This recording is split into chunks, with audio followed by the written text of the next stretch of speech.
جو اپنا بلڈنگ بنا سکتا ہے اور اللہ کے لیے گھر نہیں بنا سکتا ہے، سعودی کے پیچھے پڑا ہوا ہے۔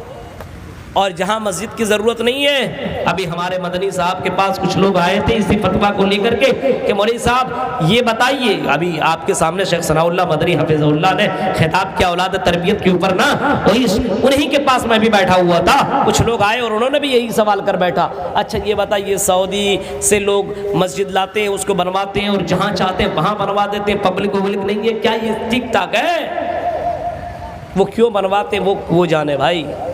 لیکن ہم تو یہی سمجھتے ہیں مسجد جہاں ضرورت ہو وہاں بنائی جائے، وہاں بنائی جائے۔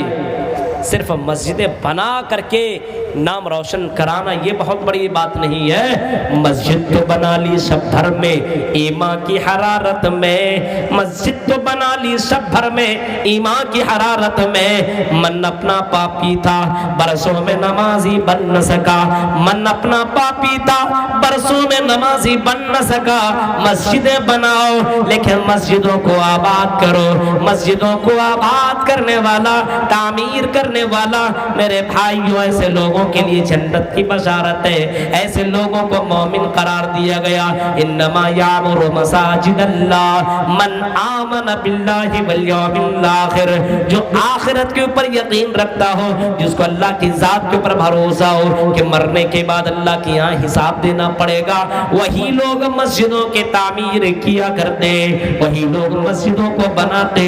تو مسجد بنانا یہ بھی جنت میں جانے کی ایک بشارت ہے، اور یہ بشارت اور یہ شبھ سماچار جناب محمد رسول اللہ نے اپنی زبان مبارک سے سنائی ہے۔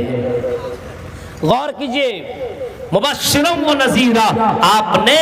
ایسے لوگوں کو بشارت دی جنت کی جو لوگ اللہ کے لیے گھر بناتے ہیں۔ بہت سے لوگوں نے چندہ دیا، ہم اس کے حق میں دعا کرتے ہیں کہ اللہ اس کے چندے کو، اس کی قربانی کو اللہ تو قبول عطا فرما، کیونکہ قبول ہو جائے بہت بڑی بات ہے۔ آپ نے چندہ دے دیا، اس کا یہ مطلب نہیں کہ آپ جنت کیے ہو گئے۔ یہ دماغ سے یہ کھوپڑیا کے اندر جو یہ دماغ ہے اور یہ سب بیٹھی ہوئی، اس بات کو ختم کر دو کہ آپ نے اللہ کے راہ میں دیا تو ایسا نہیں کہ آپ نے بہت بڑا کام کر لیا ہے اور بہت اچھا آپ نے کام کر لیا، دے دیا۔ اب اللہ سے دعا مانگو، اللہم تقبل دعاءنا وصلاتنا وصیامنا وقیامنا وصدقنا، اے اللہ جو ہم نے تیرے لیے قربانی دی، صدقہ کیا، مال دیا، اور ہم نے تیرے لیے نمازیں پڑھی، روزہ رکھا، حج کیا، عمرہ کیا، تیرے لیے کچھ بھی کیا، اللہم تقبل، اے اللہ تو قبول فرما لے، اے اللہ ہمارے عبادتوں کو قبول کر لے۔ یہ ضروری نہیں کہ آپ نے دیا پیسہ تو جنتی ہی بن گئے، میرے بھائیو صرف اللہ کے راہ میں دے دینا جنت کی ضمانت نہیں ہے، بلکہ کیا پتا وہ پیسہ حلال تھا کہ حرام تھا۔ اگر مال ہی حرام تم نے اللہ کے راہ میں دیا ہے تو وہ مال کتنا بھی دے دو، وہ پیسہ تیرے منہ کے اوپر مار دیا جائے گا۔ حرام پیسہ اللہ کی راہ میں نہیں چلے گا، اس وجہ سے حلال رزق کماؤ اور حلال روزی اللہ کے راہ میں دو، حلال پیسہ اللہ کے راہ میں خرچ کرو، حرام مال اللہ کے راہ میں نہ دو۔ خانہ کعبہ جب بننے لگا اس وقت بھی اللہ کے نبی نے یہی اعلان کیا تھا، اپنا حلال مال اس کے اندر لگاؤ۔ یہ ضروری نہیں کہ کوئی آدمی پیسہ دے دے اور اب یہ سمجھے کہ ہم نے پیسہ اللہ کے راہ میں دے دیا اب تم جنتی بن گئے، اب ہمیں نماز سے کیا مطلب ہے، اب پنج گانا نماز پڑھنے کی کیا ضرورت ہے، ہم نے تو 10 20 40 50 1 لاکھ روپیے ہم نے مسجد میں دے دی ہے، اب ہمیں نماز سے کوئی مطلب نہیں ہے۔ یہ اس کی بیوقوفی ہے، وہ آدمی بیوقوف ہے میرے بھائیوں۔ پیسہ سے اگر جنت خریدنا ہوتا تو ہم یہی سمجھتے ہر کروڑ پتی آدمی جنتی ہوتا۔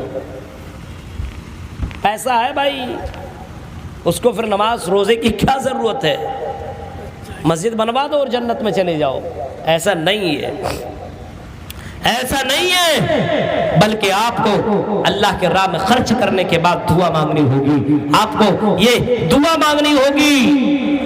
اور حضرت ابراہیم علیہ السلام اور حضرت اسماعیل علیہ السلام کی جیونی کو آپ دیکھو. حضرت ابراہیم اور اسماعیل علیہ السلام خانہ کعبہ بنا رہے ہیں, خانہ کعبہ کی تعمیر کر رہے ہیں, خانہ کعبہ بنا رہے ہیں. اور خانہ کعبہ بنانے کے بعد یہ بھی نہیں سوچ رہے کہ سب سے بڑا گھر اللہ کا میں بنا رہا ہوں, سب سے بڑا گھر اللہ کا بنا رہا ہوں, اب تو میں جنت ہی میں جاؤں گا. اب اس سے بڑھ کر کے اور کیا عبادت ہو سکتی ہے کہ خانہ کعبہ ہم دونوں سے تعمیر کیا جا رہا ہے. حضرت ابراہیم اور اسماعیل علیہ السلام خانہ کعبہ بناتے بناتے دعا پڑھ رہے ہیں. وَإِذْ يَرْفَعُ إِبْرَاهِيمُ الْقَوَاعِدَ مِنَ الْبَيْتِ وَإِسْمَاعِيلُ وَإِذْ يَرْفَعُ إِبْرَاهِيمُ الْقَوَاعِدَ مِنَ الْبَيْتِ وَإِسْمَاعِيلُ. جب ابراہیم اور اسماعیل خانہ کعبہ کی تعمیر کر رہے تھے اور تعمیر کرتے کرتے ان کے دل میں یہ خیال آیا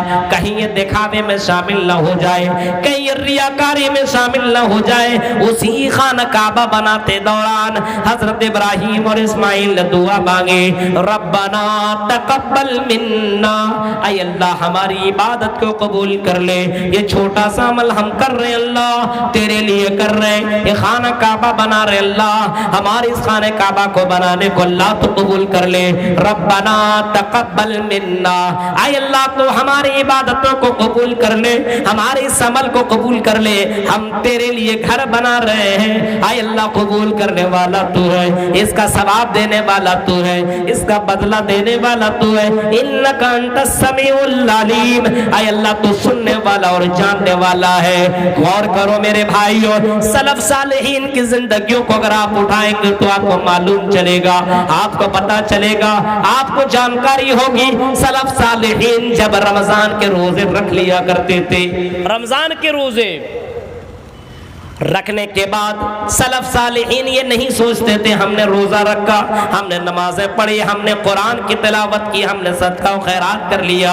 اب ہمیں نماز روزہ کی کیا ضرورت ہے, ایک مہینہ تو ہم نے عبادت کی. جیسے آج کے لوگوں کو دیکھیے, رمضان کے مہینے میں روزہ رکھ لے گا, قرآن پڑھ لے گا, اس کے بعد جیسے عید کا چاند نظر آئے گا اب سوچے گا بس اب تو جنت کنفرم ہے, اب عبادت کرنے کی کیا ضرورت ہے. ابھی مسجدوں کو آپ دیکھیے, مسجد کے اندر کہاں بھیڑ ہے, عصر ظہر مغرب عشاء کو آپ چیک کیجئے, آپ کو کتنے نمازی نظر آئیں گے, کتنے نمازی نظر آئیں گے, آپ کو نمازی نظر نہیں آئیں گے. لیکن میرے بھائیوں سلف صالحین جو گزرے ہوئے ہیں ان کی زندگیوں کو اٹھاؤ, جب وہ رمضان کے روزے گزار لیا کرتے تھے, رمضان کے روزے ختم کر لیا کرتے تھے, اور رمضان کے بعد وہ سلف صالحین اسی حال میں زندگی کاٹتے تھے کہ 6 مہینہ تک اللہ سے دعا مانگتے تھے, 6 مہینہ تک اللہ سے یہ دعا مانگتے تھے کہ اللہ اے رب العالمین ہماری نمازیں, ہمارے روزے, ہمارا صدقہ و خیرات, ہماری عبادت اللہ تو قبول کر لے, اے اللہ تو قبول کر لے, اے اللہ تو قبول کر لے. 6 مہینے تک دعا مانگا کرتے تھے کہ اللہ ہماری عبادتوں کو تو قبول کر لے. مسجد بنانے کے باوجود بہت سے لوگ اپنے آپ کو سمجھتے کہ ہم جنتی بن گئے, اب ہمیں نماز پڑھنے کی کیا ضرورت ہے. میرے پیارے ساتھیو یہ اس کی بیوقوفی ہے, یہ بہت بڑی جہالت ہے. اللہ کے راہ میں دینا ایک الگ سی بات ہے, اور اپنے جسمانی طور پہ عبادت کرنا ایک الگ سی بات ہے, اور اللہ سے اس عبادت کے لیے, قبولیت کے لیے دعا کرنا ایک الگ سی بات ہے. اس وجہ سے کوئی بھی عمل کرو, عمل کرنے کے بعد اللہ کے سامنے اپنے ہاتھوں کو پھیلاؤ, اے اللہ ہم سے جتنا بن سکا اللہ تیرے راہ میں ہم نے خرچ کر دیا, اے اللہ ہماری عبادتوں کو تو قبول کر لے. ربنا تقبل منا, اے اللہ تو ہماری عبادتوں کو قبول کر لے. یہ کون کر رہے ہیں؟ یہ حضرت ابراہیم علیہ السلام کہہ رہے ہیں, یہ حضرت اسماعیل علیہ السلام کہہ رہے ہیں, اتنے بڑے جلیل القدر نبی کہہ رہے ہیں, اتنے بڑے جلیل القدر نبی کہہ رہے ہیں. حضرت ابراہیم جس کو اللہ تعالیٰ نے اپنا دوست بنایا, اب ان کو یہ دعا مانگنے کی کیا ضرورت ہے. اے میرے دوست میں نے تیرے دوستی نبھا ڈالی, لیکن پھر بھی حضرت ابراہیم کہہ رہے نہیں, اے اللہ ہماری اس عبادت کو قبول کر لے. وہ مبشر, اللہ کے نبی صلی اللہ علیہ وسلم کو بشارت دینے والا, اللہ تعالیٰ نے نبی کو بشارت دینے والا بنا کر کے بھیجا. بشارت لڑکیوں کی پرورش کرنے والا, پالنے اور پوسنے والا, لڑکیوں کی حفاظت کرنے والا, پردے میں رکھ کر کے اس کی تربیت کرنے والا,